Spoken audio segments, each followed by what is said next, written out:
할렐루야, 오늘도 말씀과 함께하는 여러분을 주님의 이름으로 축복합니다. 오늘 말씀은 창세기 44장입니다. 먼저 말씀 개요입니다. 오늘 말씀은 요셉의 시험으로 인해 공경에 처한 야곱의 아들들에 대한 이야기입니다. 크게 네 부분으로 나누어지는데요.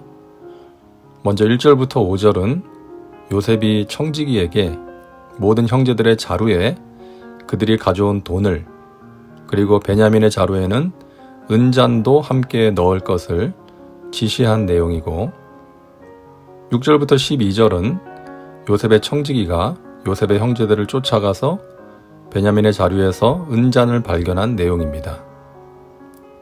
13절부터 17절은 형제들이 다시 돌아와서 신문을 받는 내용이고, 18절부터 34절은 베냐민을 종으로 삼겠다는 요셉의 말에 대해 유다가 자신이 대신 종이 되겠다고 탄원하는 내용입니다.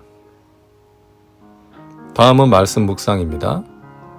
오늘 말씀은 요셉이 그의 형들을 시험한 내용입니다. 시험의 목적이 무엇이었을까요? 형들을 골탕 먹이려고 그냥 해본 것이 아니죠. 20년 전 자신을 죽이려고 하다가 노예로 팔았던 형들이 어떻게 변화되었는지를 확인하려는 것이었습니다. 처음에 요셉은 시므온을 볼모로 잡아놓고 베냐민을 데려오라고 명령했습니다.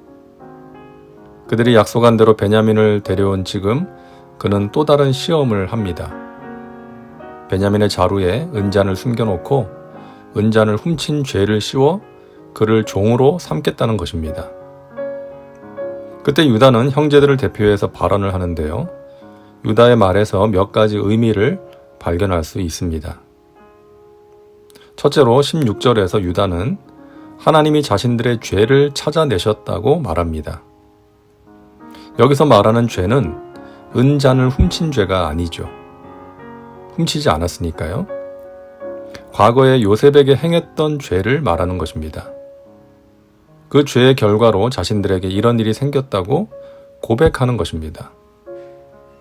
본문에 구체적으로 나오지는 않지만 아마도 요셉의 형들은 이런 일들을 통해서 자신들이 과거에 저질렀던 잘못을 깨닫고 뉘우쳤을 것입니다. 요셉은 그것을 확인했고요. 이것을 통해 요셉은 나중에 형들을 용서할 수 있게 되었던 것이죠.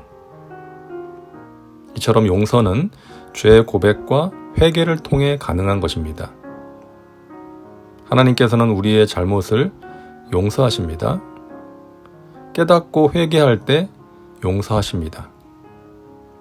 요한일서 1장 9절에 만일 우리가 우리 죄를 자백하면 그는 미쁘시고 의로우사 우리 죄를 사하시며 우리를 모든 불의에서 깨끗하게 하실 것이요 라고 말씀하고 있습니다.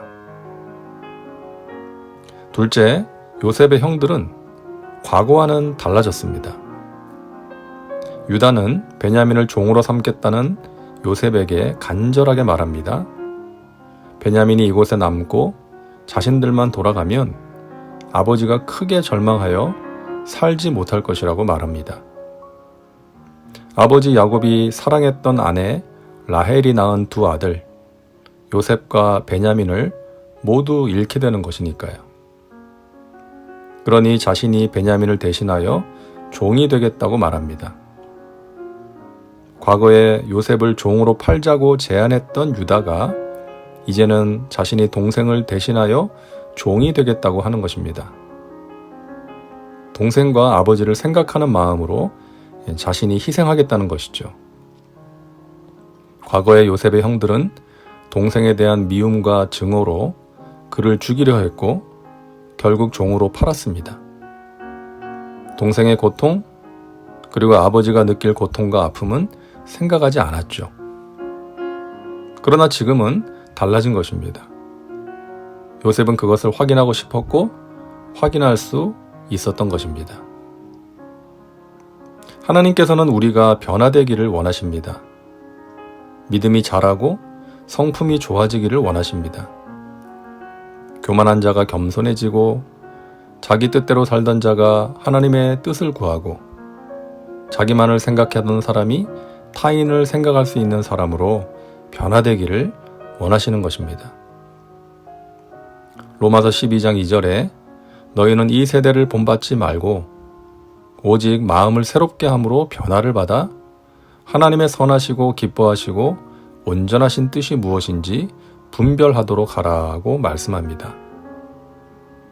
마음을 새롭게 함으로 변화를 받는 것, 하나님의 뜻이 무엇인지 분별하면서 사는 것, 이것이 우리에게 필요한 변화인 것입니다. 고난이 힘들고 괴롭지만 고난을 통해서 우리는 변화될 수 있습니다. 물과 불을 통과하면서 불순물이 제거되고 순금같이 되는 것이죠. 그런 과정을 통해서 나의 잘못을 깨닫게 되고 회개하고 돌이키고 하나님께서 기뻐하시는 사람으로 변화될 수 있는 것입니다. 다음은 말씀 적용입니다. 혹시 하나님 앞에서 회개하지 않은 죄가 있지 않은지 자신을 살펴보시기 바랍니다. 이제 기도합니다. 사랑과 은혜가 풍성하신 하나님, 오늘도 말씀과 함께 살게 하시니 감사합니다. 자신의 잘못을 깨닫지 못하는 죄인이 아닌 깨닫는 죄인 되게 하여 주옵소서. 그러함으로 용서하시고 새롭게 하시는 하나님의 은혜를 체험하게 하여 주옵소서. 이 세대를 본받지 말게 하시고 마음을 새롭게 함으로 변화를 받아 하나님의 뜻이 무엇인지 분별하며 살게 하여 주옵소서. 그것을 위해 날마다 깨어있게 하여 주시옵소서. 오늘도 함께 하시고 승리를 주시는 예수님의 이름으로 기도하옵나이다. 아멘. 오늘도 말씀과 함께 은혜 가운데 거하시기 바랍니다. 여러분 사랑하고 축복합니다.